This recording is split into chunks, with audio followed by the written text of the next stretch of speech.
आज विस्तृत समीक्षा सागर संभाग की बुंदेलखंड की हम लोगों ने की है और आपसे चर्चा का पहला दौर नहीं है। अनेकों बार जिले की क्राइसिस मैनेजमेंट कमेटी से सीधे मेरी चर्चा हुई है और हमारे प्रशासन के भी सभी मित्र सभी जिलों में आज हमारे साथ जुड़े हुए हैं। एक बात कहते हुए मुझे संतोष है कि ओवरऑल अगर हम देखें तो संक्रमण की जो 15 दिन पहले स्थिति थी, 10 दिन पहले जो स्थिति थी, तब हमें यह लग रहा था कि हम बहुत खतरनाक स्थिति की, गंभीर स्थिति की तरफ जा रहे हैं और संक्रमण तेजी से अधिकांश जिलों में बढ़ रहा था। क्या पन्ना, छतरपुर, टीकमगढ़, निवाड़ी हो या फिर सागर और दमोह हो, लेकिन आज आप सबके सहयोग से, विशेषकर गांव की जो हमारी क्राइसिस मैनेजमेंट कमेटी है और बाढ़ की जो क्राइसिस मैनेजमेंट कमेटी है, उनने स्थानीय प्रशासन के साथ मिलकर जो काम किया है, क्योंकि इस पूरी कोविड की लड़ाई में असली योद्धा अगर कोई है तो गांव की क्राइसिस मैनेजमेंट कमेटी है। ये कोई भोपाल से मुख्यमंत्री और मंत्री मिलकर नहीं कर सकते कोविड पे कंट्रोल। ये तो असली लड़ाई कोविड की होती है बाढ़ में, शहर के और गांव में। हम जानते हैं अच्छी तरह कि कोविड अगर फैलता है तो वायरस से कम फैलता है, हमारे व्यवहार से ज्यादा फैलता है और इसलिए हम लोगों ने मिलकर तय किया, गांव गांव में हमने तय किया कि हम सख्त कर्फ्यू, जनता का कर्फ्यू, कोरोना कर्फ्यू लागू करके रहेंगे। और कई गांवों के उदाहरण हैं, उन्हें बहुत प्रभावी ढंग से कोरोना कर्फ्यू का पालन किया। गांव में कोई घुस नहीं सकता बिना अनुमति के, कोई घुसेगा तो चेक करके अंदर जाएगा। सामान लेने कितने लोग जाएंगे, कौन जाएंगे, काम के लिए अगर जाना तो कैसे जाएंगे, कौन जाएंगे, ये सब गांव की क्राइसिस मैनेजमेंट कमेटी ने तय किया।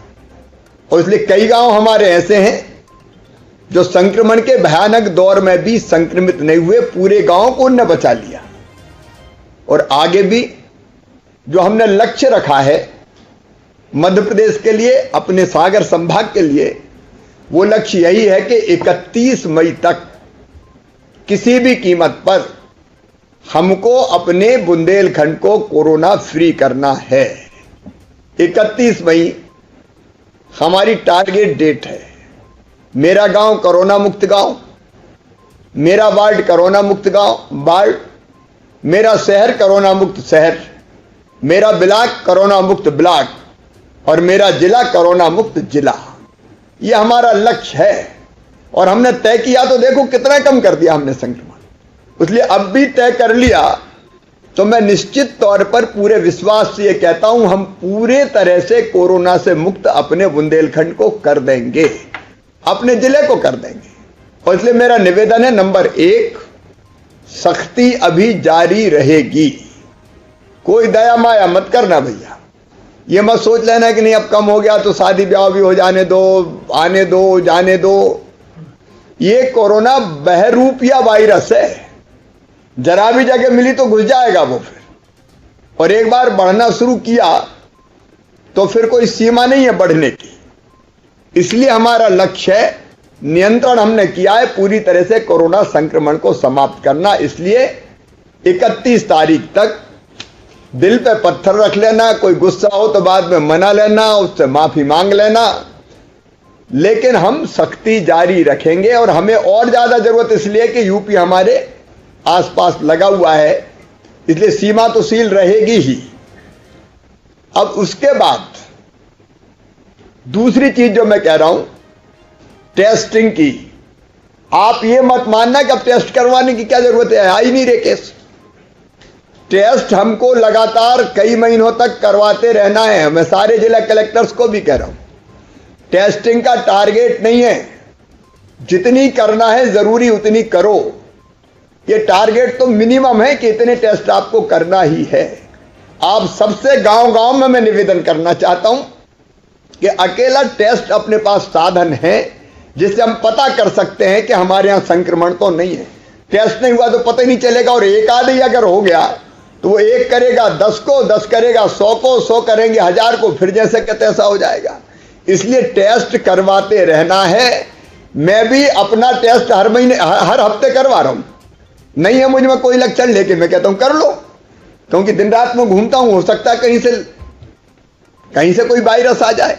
इसलिए टेस्टिंग जारी रहेगी, उसमें सब सहयोग करना। गांव की क्राइसिस मैनेजमेंट ग्रुप से भी मैं कह रहा हूं, और वार्ड के क्राइसिस मैनेजमेंट की कमेटी से कह रहा हूं, विधायक साथियों से कह रहा हूं, सांसद मित्रों से कह रहा हूं। आप सबसे कहना है टेस्ट पे क्या हर्जा है, थोड़ी देर नाक में ही तो डालते हैं आधा मिनट के लिए, या गले में डालेंगे, क्या फर्क पड़ता है। हम ही को पता चल जाएगा कि हम पूरी तरह से नेगेटिव है। इसलिए टेस्ट जारी रहेंगे, नंबर 2। नंबर 3, किल कोरोना अभियान लगातार चलता रहेगा। सारे कलेक्टर नोट कर लें। सर्दी जुकाम बुखार खांसी कहीं भी है तो वहां तो चले गई। हॉट स्पॉट का मतलब है जहां भी पॉजिटिव केस है, जहां पॉजिटिव केस है वहां आप किल कोरोना अभियान चलाते रहो। जरा भी सर्दी जुकाम बुखार खांसी के पेशेंट मिले, तत्काल दवाई का किट दो, टेस्ट करो, और जरूरत पड़े तो होम आइसोलेशन में ले जाओ, कोविड केयर सेंटर में ले जाओ, उसकी व्यवस्था करो। घर में जगह नहीं तो कोविड केयर सेंटर में रखें। अपने यहाँ काफी अच्छे कोविड केयर सेंटर बने हैं। वो हमको किल कोरोना अभियान चलाते रहना है, वो मूल है हमारा। बाद में भी हम चलाएंगे, अनलॉक भी कर दिया तो भी हम चलाते रहेंगे कि कहीं कोई मामला तो नहीं आया।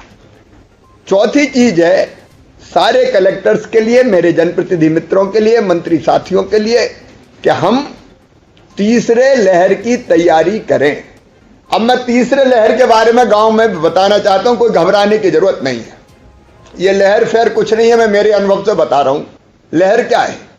पहली लहर आई सितंबर में, हम पहुंचे, सबसे ज्यादा केस हमारे यहां आए एक दिन में 2750। और वो धीरे धीरे क्यों आई? प्रधानमंत्री जी ने पूरे देश में लॉकडाउन घोषित कर दिया, तो सब अपने अपने घरों में चले गए। जब हम ज्यादा निकले नहीं तो ज्यादा फैला नहीं, बहुत धीरे धीरे धीरे धीरे फैलते फैलते हमारे यहीं कितने केस आए। अब इस समय जो केस आए और उस समय की केस की आप तुलना करो। उस समय अधिकतम 2750 थे, इस बार हम 13,500 पर पहुंच गए। कारण यह था कि लोग आपस में मिले जुले नहीं, तो उस तेजी से वो लहर आई नहीं। इस बार तेजी से लहर क्यों आई? औसत बुद्धि से भी हम सोच सकते हैं इसलिए आई कि हमने सब कुछ खुला छोड़ दिया था। शादी विवाह उत्सव कार्यक्रम, मिलना जुलना, मेला ठेला सब चालू हो गए। अब ये वायरस तो है भैया, ये कहीं गया थोड़ी है, ये तो घूम रहा है अभी। जैसे ही एक वायरस से संक्रमित हुआ, उसने 2 को किया, 2 ने 10 को किया, 10 ने 20 को किया, और हम लोग आराम से मस्ती के मूड में रहे कि सब कार्यक्रम मनाओ। तो फैलते फैलते वो इतना फैल गया कि अचानक उसका विस्फोट हो गया। और इसलिए तीसरी लहर यही है कि अगर हम निश्चिंत हो गए और हमने मान लिया कि गया कोरोना, और फिर निकल पड़े, फिर वैसे ही कार्यक्रम होने लगे, मिलना जुलना होने लगा, भीड़ ठीड़ होने लगी, तो आप देखना तीसरी लहर को आने से कोई रोक ही नहीं सकता, वो और ताकत के साथ आ जाएगी। लेकिन अगर हम सतर्क और सावधान रहे तो हम तीसरी लहर को कैसे नियंत्रित करेंगे वो मैं आपको बताना चाहता हूं।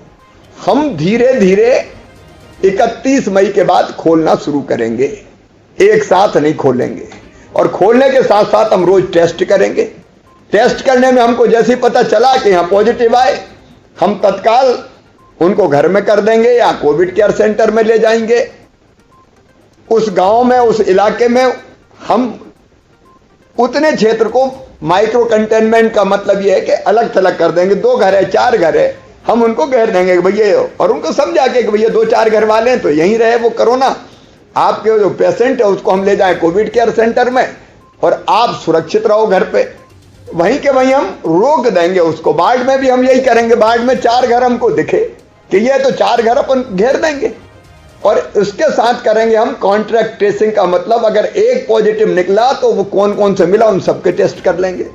तो उससे ये होगा कि जो पॉजिटिव होंगे वो तत्काल सामने आ जाएंगे, अपन इलाज शुरू कर देंगे, तो वो अचानक बढ़ेगा नहीं, विस्फोट नहीं होगा, वो नियंत्रित रहेगा, और हम दुनिया भी चला पाएंगे और कोरोना का नियंत्रण भी बना के रख पाएंगे। अब देखो इंग्लैंड अनलॉक हुआ, आज अगर आपने अखबारों में पढ़ा, अनलॉक होते ही 12% केस बढ़ गए वहां। तो सावधान नहीं रहे तो तीसरी लहर तो आनी है। अब वो लहर कितनी आई है अपन पे निर्भर है।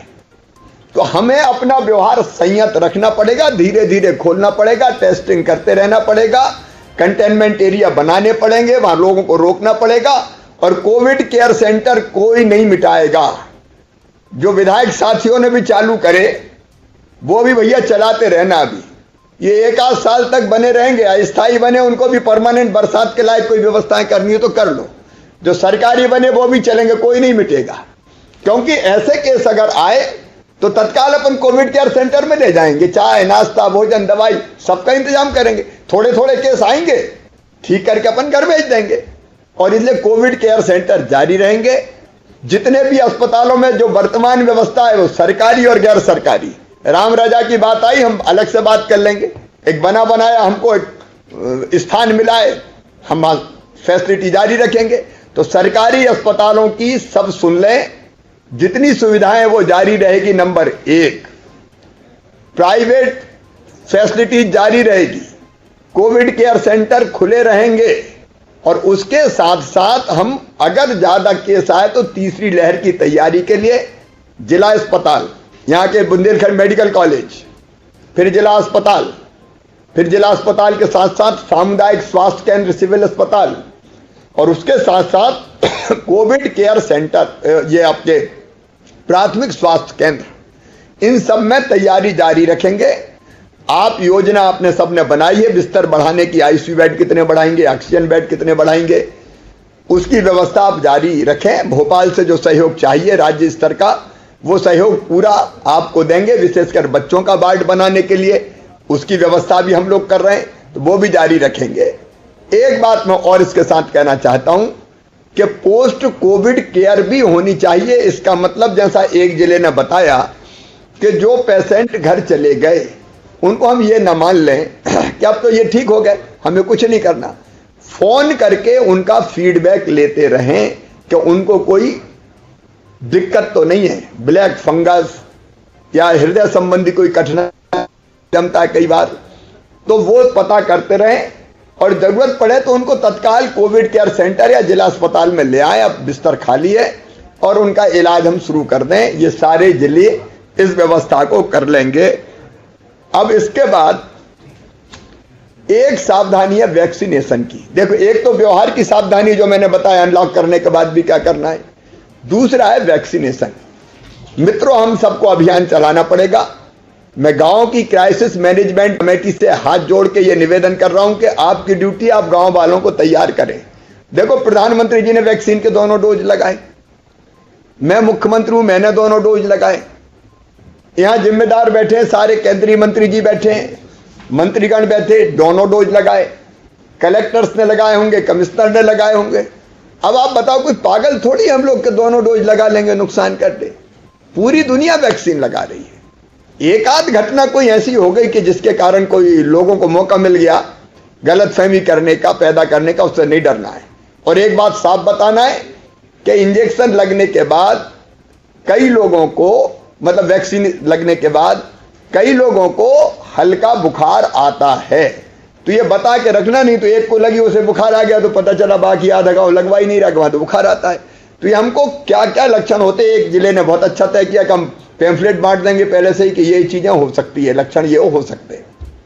लेकिन जब माता निकलती थी, आपको याद होगा एक जमाने में चेचक, बाद में का अपन तो माता ही कहते थे, जब माता निकलती थी तो देखा होगा आपने, अपन सबके जो मेरी उम्र के उनके तो सबके 3-3 निशान बने बड़े बड़े, गोद देते थे ऐसे, वो पक जाता था और बाद में बुखार भी आता था, और बुखार के बाद फिर चेचक से मुक्त हो जाते थे। तो ऐसे ये टीका है, जब कोई बाहर की दवाई जाएगी और रोग प्रतिरोधक क्षमता पैदा करेगी तो उतना तो अंदर से हल्का फुल्का बुखार आ सकता है।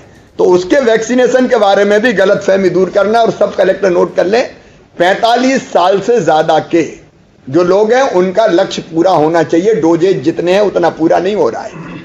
और साथ में वो तैयारी रखनी चाहिए कि अगर 10 को हमने बुलाया है तो 2-3 नहीं आए तो 2-3 एक्स्ट्रा रखें, ताकि वैक्सीन का डोज बेकार ना हो, वेटिंग में रखें। इस समय वैक्सीन के डोज की वैसे ही कमी है। 20 का बाउल है तो आप 6 लोग बुला के रखो ना, क्या दिक्कत है वेटिंग में। एक भी डोज वेस्ट नहीं होना चाहिए। ये तो हमारी कुल मिला के अबुद्धिमत्ता होगी कि हम डोज बेकार कर रहे हैं। एक तरफ डोज की वो मची है, हाय हाय मची के कम है, और दूसरी तरफ डोज खराब हो रहे हैं। वो किसी भी कीमत पे नहीं होना चाहिए। मैं एक निवेदन और आपसे करना चाहता हूं। हमारे गांव की क्राइसिस मैनेजमेंट कमेटी, हमारी ब्लॉक की क्राइसिस मैनेजमेंट कमेटी के एक तो अब डरने की जरूरत नहीं है।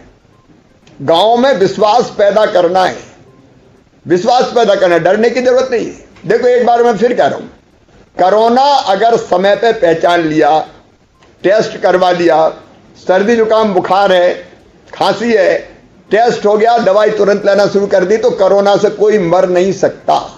गले में ही अगर हमने कोरोना को दबा दिया, दवाई ले ली, तो वहीं खत्म हो जाएगा। मुझे भी हुआ था, छू के निकल गया, कुछ हुआ ही नहीं, इलाज किया, ठीक हो गया। ये खतरनाक तब होता है जब हम 8-10 दिन बताते ही नहीं है, अपने कोई लोकल डॉक्टर से इलाज कराते रहते हैं, और वो जब लंग्स में घुस जाता है तो हमारे लंग्स को खराब कर देता है। तब फिर जान बचने की भी दो पड़ जाती, ऑक्सीजन होती नहीं और तकलीफ बहुत होती। आप बताओ, जब सांस नहीं ले पा रहे हो तो कितनी तकलीफ होगी, लंग्स खराब हो गए, सांस तो वहीं जाती है अपनी हवा। तो इसलिए घबराने की बिल्कुल जरूरत नहीं, समय पे इलाज की आवश्यकता है, ये मेरा कहना है। तो ये लोगों को समझा के रखें। एक है योजनाओं का लाभ। अब हमने राशन की व्यवस्था की है, 3 महीने का राशन राज्य शासन की तरफ से, माननीय प्रधानमंत्री जी की तरफ से गरीब कल्याण योजना के अंतर्गत 2 महीने का निःशुल्क राशन। कलेक्टर्स देखें बहुत गंभीरता के साथ, विधायक अपने क्षेत्र में देखें, सांसद जी गाइड करें कि ये 5 महीने का राशन निःशुल्क मिलना है, ये ढंग से मिल जाए। और ये मिले भी तो ऐसा कि भीड़ ज्यादा ना लग पाए, ऐसा नहीं कि इकट्ठी राशन की दुकान पे आ गए। गांव की क्राइसिस मैनेजमेंट कमेटी इसकी व्यवस्था बनाते कि आज कितने लोग राशन लेंगे, लेकिन राशन की कालाबाजारी ना हो, कोई वंचित ना रहे। इसमें 24 नई श्रेणियां जोड़ के हमने ये सुनिश्चित कर दिया है कि कोई भी जरूरतमंद गरीब भाई बहन नाम ना हो तो भी वो राशन से वंचित नहीं रहेगा, क्योंकि थोड़े कष्ट का समय है। इसके कारण, कोरोना कर्फ्यू के कारण हम जानते हैं कि काम धाम भी नहीं चल पा रहे हैं, इसलिए राशन की आप ध्यान रखेंगे। प्रतिदिन खुले दुकान, वो राशन की दुकान आप व्यवस्था बना ले, प्रतिदिन खुले, 10-10, 20-20, 25 लोग लेते रहे। कलेक्टर्स देख ले, मंत्रीगण देख ले, और विधायक साथी देख लें, सांसद जी देख लें, ऊपर बात करके पूछ लें, तो ये राशन मिलना चाहिए। नंबर 2, मैं निवेदन करना चाहूंगा बच्चों के बारे में। हम लोगों ने एक अद्भुत योजना बनाई, और अब यह राष्ट्रीय स्तर पर राष्ट्रीय अध्यक्ष जी ने भी निर्देशित किया है बाकी सब राज्यों को कि बच्चे जो अनाथ हो गए, उन अनाथ बच्चों को हम क्या ऐसे ही छोड़ दें भटकने के लिए? आखिर वो हमारे बच्चे हैं, मध्य प्रदेश के बच्चे हैं। हमारे रहते हुए कोई अनाथ कैसे रह सकता है? और इसलिए उनके लिए योजना बनी है, उसकी जानकारी आपके पास है।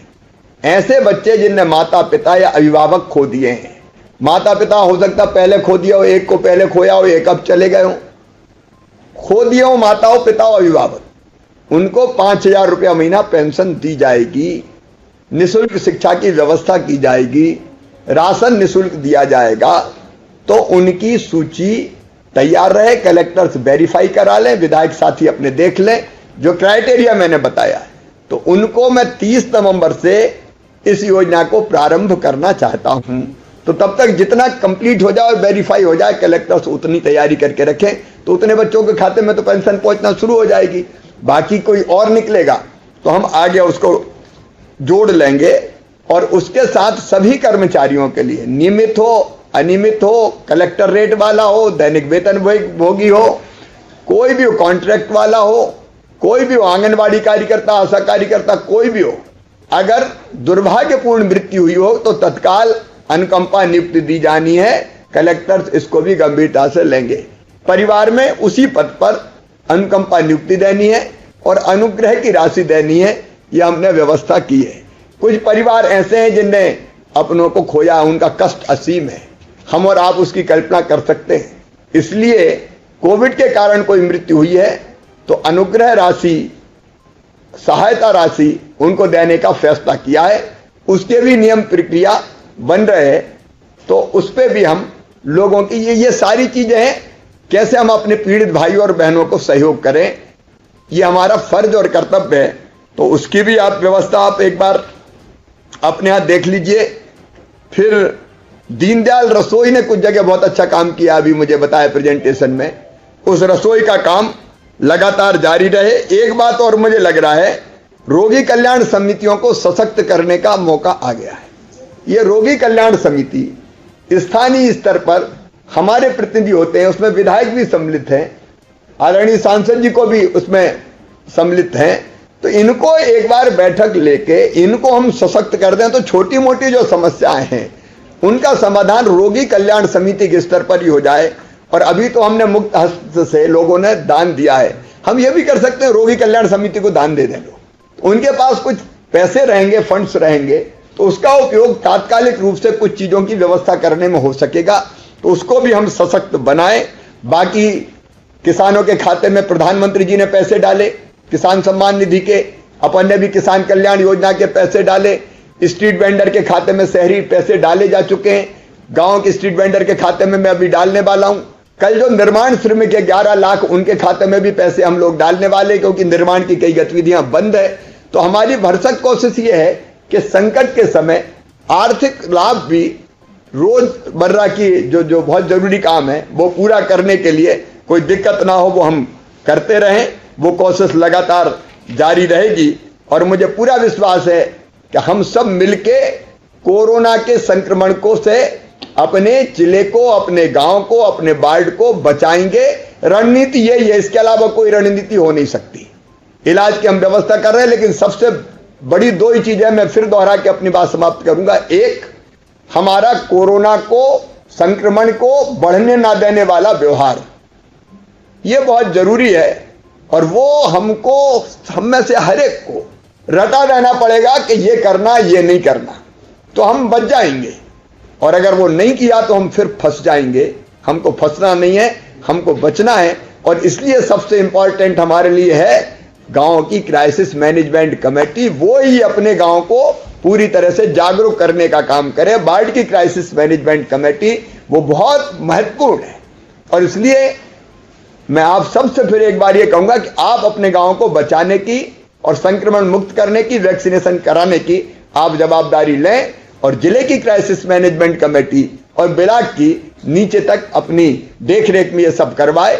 इतना ही मेरा निवेदन है। मेरा पूरा विश्वास है कि कोरोना हारेगा और हम जीतेंगे। बहुत बहुत धन्यवाद आप सबको।